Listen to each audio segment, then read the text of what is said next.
kadang ada 5 liter, ada juga sampai 8 liter dan 10 liter untuk yang seperti ini ya. Nah, ini lebih praktis. Sama caranya dengan dipompa juga seperti ini. Nah, ini dengan dipompa, itu wash pompanya, dipompa sampai berat. Nah, ini berarti tekanan udara sudah cukup untuk kita melakukan penyemprotan. Nah, di sini lebih praktisnya kenapa? Karena kita sudah ada tangkai panjangnya di sini.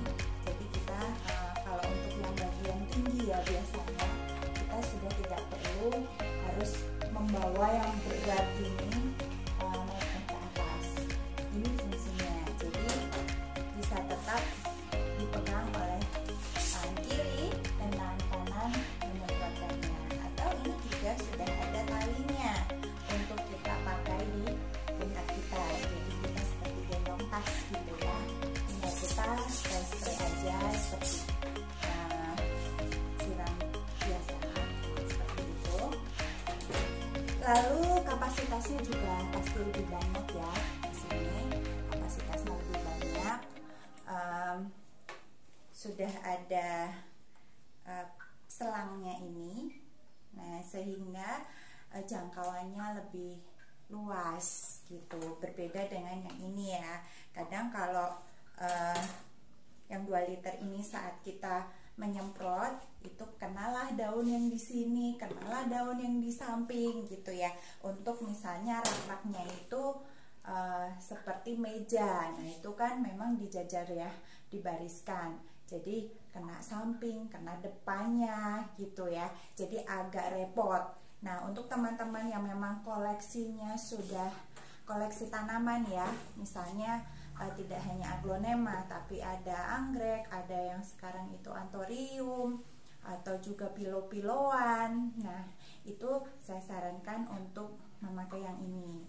Tapi tidak hanya 3 sprayer ini. Nah, ini saya juga menggunakan alat siram yang seperti ini teman-teman. Ini ternyata juga perlu sekali saat kita mau menyiram dengan selang. Itu biasanya kan alirannya terlalu kuat ya. Saat aliran kuat biasanya mengubah medianya itu jadi berantakan. Nah, itu kan kita nggak mau seperti itu ya.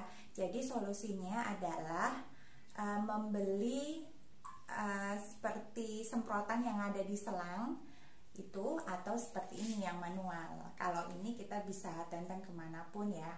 Nah, di sini ada yang medianya aglonema ini pasir pumis aja. Nah, untuk pasir pumis ini beda dengan yang lain. Nah, biasanya saya dekatkan untuk yang pumis-pumis ini untuk penyiraman lebih sering. Misalnya 1 hari 2 kali atau 1 kali. Jadi kita tidak bisa samakan perawatannya dengan yang lain, sehingga saya memerlukan ini untuk menyiramnya. Nah, seperti ini teman-teman. Kalau untuk pakai selang biasanya pumisnya ini juga jadi berserak gitu ya. Jadi lebih baik pakai yang ini. Nah, tada, ini dia semprotannya. Nah, untuk semprotan ini adalah semprotan elektrik. Semprotan elektrik ini muat untuk 16 liter air, yang sebelumnya pernah saya review juga. Memang ternyata setelah 5 bulan atau 6 bulan saya menggunakan sprayer ini, luar biasa sangat terbantu. Jadi selama 6 bulan saya baru charge baterainya ya 3 kali. Karena sesuai dengan yang saya baca reviewnya itu baterainya bisa 20 jam. Padahal untuk penyiraman kebun mini seperti yang kita lakukan di rumah itu paling 15 menit sudah selesai gitu ya teman-teman. Kadang 10 menit juga sudah selesai kalau memang tidak terlalu besar. Nah, ini sangat membantu kerja saya di pagi hari, apalagi untuk teman-teman yang aktivitasnya banyak. Sprayer elektrik ini sangat membantu karena tidak perlu memompa. Alirannya juga luar biasa, lebih besar. Modelnya kepala ini memang ada beberapa model ya, tapi untuk kebun yang mini seperti di rumah itu saya lebih nyaman ini yang paling mentok ya, yang paling halus semprotannya itu sudah membasahi semua tanaman koleksi kita. Ini muat 16 liter. Dan untuk perawatannya sendiri tidak ada perawatan khusus ya, hanya untuk tips teman-teman jangan sering meninggalkan sisa dari pupuk atau sisa dari air di dalam sprayer ini, karena air yang tertinggal itu akan menyebabkan adanya lumut ya, yang mungkin bisa mengganggu lubang-lubang.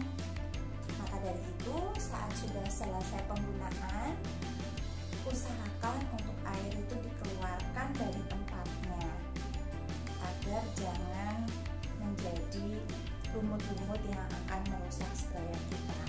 Seperti itu kira-kira. Lalu tips yang kedua, ini meskipun sudah ada saringannya atau misalnya belum ya, sudah ada saringannya, ini saya selalu pakai saringan lagi yang kecil, jadi double saringannya itu ya, seperti ini yang saya pakai. Nah, saringan seperti ini. Lalu untuk membersihkannya, biasanya kalau masih ada yang belum bersih ya, itu saya lap dalamnya, karena ini besar, lubangnya besar ya, jadi tangan itu masuk. Saya lap pakai kanebo, menyerap sisa-sisa air dan juga mungkin kotoran-kotoran yang tersisa di sini, sehingga tidak menghambat sprayer kita. Nah, untuk harga itu cukup ekonomis sebenarnya. Untuk sprayer yang seperti ini elektrik ya, itu ada yang murah, tetapi kenapa saya memilih sprayer dengan merek Yokohama ini, karena saya baca ada spare partnya. Jika ada yang rusak atau misalnya dinamonya sudah lemah gitu ya, itu kita bisa ganti. Nah, sehingga kita tidak perlu membeli sprayer yang baru. Mungkin sebagai pertimbangan teman-teman juga di rumah saat ingin memilih sprayer elektrik seperti yang saya pakai sekarang ini. Lalu untuk yang berikutnya, untuk penyimpanan itu jangan dihujan-hujankan pastinya ya, letakkan di tempat kering. Ini sprayer 6 liter ini saya sering letakkan terbalik, jadi ini saya buka, saya letakkan terbalik biar airnya tidak tersisa di pangkal di bawah sini ya, sehingga saat mau menggunakannya dia sudah kering kembali. Ini adalah sprayer saya kedua setelah sprayer pertama saya rusak. Kerusakannya ada di pompanya ini, sudah bisa digunakan, tapi next sudah rusak lagi, berarti kita harus ganti. Dan sekarang saya lebih hati-hati dalam merawat sprayer ini. Cara siramnya pun ini juga sama ya, tinggal diputar di sini untuk menghasilkan semprotan yang besar, tipis ataupun jauh. Nah, ataupun jauh. Kalau untuk yang elektrik kita lebih puas lagi ya. Sebenarnya hanya saja untuk teman-teman kelemahannya, jika digunakan di tempat yang bersih seperti teras, kan kadang kita sering ya untuk memajang tanaman kita itu di teras rumah, itu kelihatannya akan membuat becek di sekitar rumah jika menggunakan sprayer elektrik ini. Ini hasilnya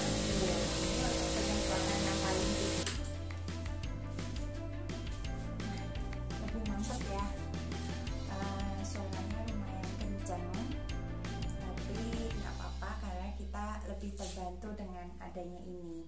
Ini juga selangnya lumayan panjang, digendong seperti tas ransel itu ya, jadi nggak begitu merasa berat. Tapi sebenarnya untuk sprayer ini pun kosong pun sudah terasa berat ya, beda dengan yang tadi 5 liter tadi, karena ini ada baterainya dan sebagainya nih, belakangnya seperti ini. Oke teman-teman, mengenai sprayer ini saya rasa cukup. Semoga membantu teman-teman dalam memilih jenis sprayer apa yang digunakan untuk penyiraman atau pemupukan pada tanaman teman-teman semua. Oke, baik teman-teman, saya undur diri dulu. Jangan lupa like and subscribe-nya. Ditunggu juga komen-komennya. Terima kasih teman-teman. Selamat pagi. Salam.